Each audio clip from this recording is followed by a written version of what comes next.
40% of six-figure earners are living paycheck to paycheck right now. Say that out loud and it sounds wrong. It isn't. Quick note, not financial advice, just public income data turned into something you can actually picture. 8 income levels, same 3 questions at each one. What the money actually covers, what it feels like day to day, and what quietly breaks if nobody's paying attention. $30,000. You're at the register, toothpaste, bread. A few things you didn't plan on. The card sits there a second too long before it clears. You already know why. The transfer from checking hasn't landed yet. You step aside, refresh the app, feel the person behind you shift their weight.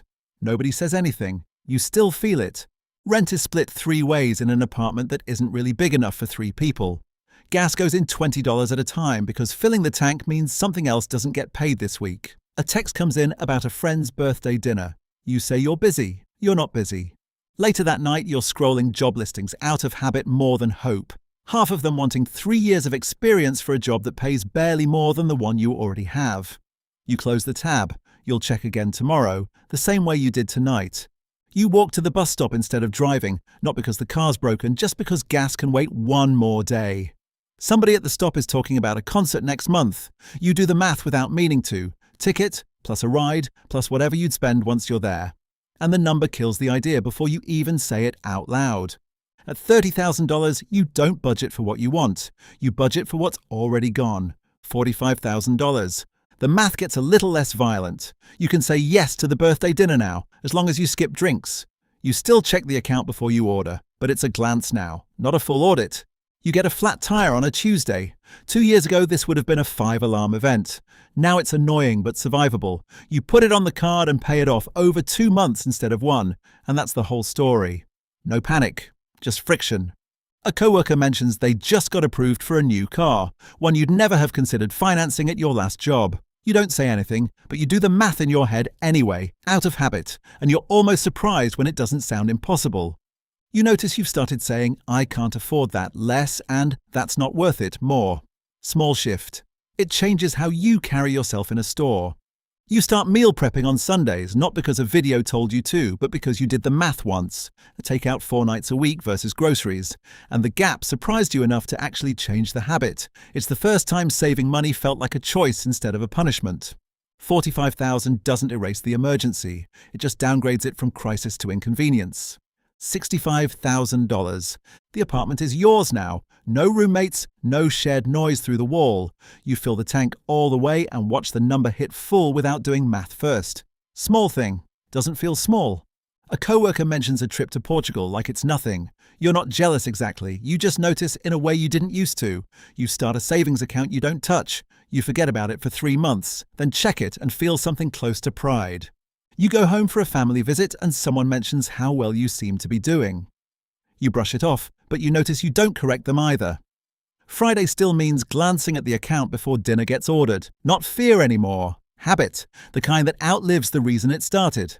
Work throws a happy hour and you actually go instead of skipping it to save the $12 a drink would cost. You buy a real couch delivered, not secondhand off a listing app. It sits in the room like proof of something, even if you can't quite say what. At $65,000, the fear is gone. The watching isn't. $85,000. This is close to the middle now, right around where the typical American household actually sits. You don't think of yourself as average. Nobody does. But the math says you are. You get a raise, and for the first time you don't spend it before it lands. Some of it, sure, a nicer dinner out, a better pair of shoes. But some of it just sits there, and that's new.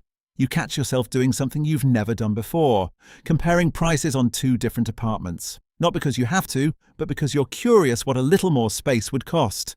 You open the retirement account you set up years ago, mostly on autopilot, and actually look at the number for the first time in months. It's bigger than you expected.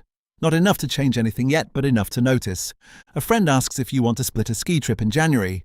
You say yes before you've even checked the account. And it's not recklessness. It's just the first time in your life that felt safe to do. You catch yourself smiling about it later for no obvious reason. By $85,000, money isn't running the show anymore. It's just sitting in the room, watching. $100,000. The offer letter says 6 figures, and for about a week it feels like the finish line. Then the first paycheck lands and it's smaller than you pictured, because it always is. Then the daycare bill. Then the rent renewal, up $200 from last year for no reason anyone can explain. You're not struggling. You're also not sure where the raise went. You tell people you're doing well, and you are, technically. You just stop telling anyone the actual number because it invites opinions from people who've never had to hold it.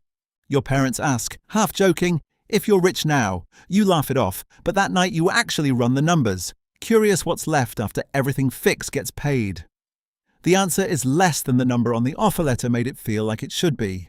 You see an old friend's vacation photos somewhere with white sand and a drink you can't name, and for a second you feel behind, even though you know the math better than almost anyone in your life right now. Knowing the math doesn't cancel out the feeling, it just means you argue with it a little longer before it wins. At $100,000, the money stopped being a warning. It started being a preview of what's still missing. $150,000.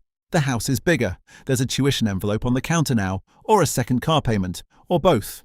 Somebody asks how you're doing and you say busy, which is what people at this level say instead of the real answer. This is the part almost nobody expects. At this income, close to half of households report living paycheck to paycheck too. Not because the money isn't there, because every dollar of it already has a job before it arrives, usually before you even see the deposit. You and your partner have the conversation about whether private school is actually worth it, and you both already know how it ends before it starts. Not because the number makes sense, because backing out now would feel like admitting something neither of you wants to say out loud. A client meeting runs long and somebody mentions their portfolio, like it's small talk. You nod along, but you go home and pull up your own accounts that night, just to check you're not falling behind people who talk about money like it's weather. At $150,000, the stress didn't leave. It just changed its address. $200,000.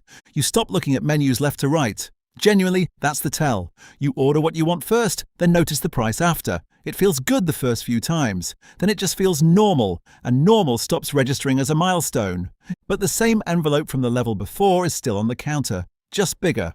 A renovation quote comes in $40,000 over what you expected, and instead of walking away, you find a way to make it work. You always find a way to make it work.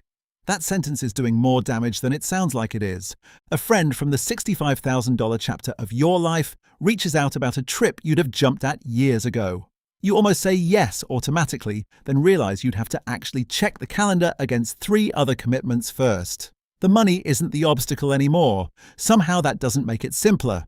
Someone at work mentions a golf club membership casually, the way you'd mention a gym. You could afford it without thinking twice. You still hesitate, not because of the cost, but because saying yes starts feeling like a personality you're not sure you actually want.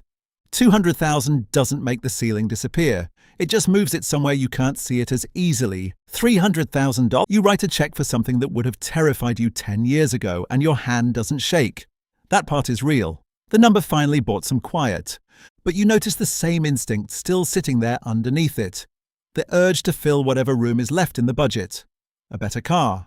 A bigger renovation. Something. The number changed. The habit that built the number didn't.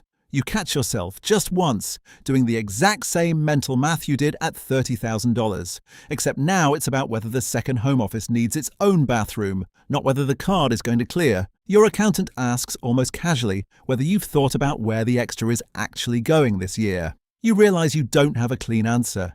You've never needed one before. That, more than the number itself, is the part that stays with you. A friend brings up a fractional share in a vacation property, half joking, half not. 10 years ago, that sentence wouldn't have made sense in your life at all. Now it's just one more decision sitting in the queue, next to the bathroom, next to the car, waiting for you to decide whether it's a want or just a reflex wearing a want's clothes. Here's the thread underneath all 8 of these. The stress gets smaller as the income grows. But the reason for the stress barely changes at all.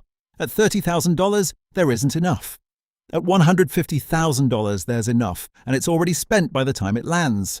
At $300,000, there's more than enough, and some of it still finds a way to disappear into a bathroom nobody needed. Different amounts, same trap, wearing a nicer coat every time.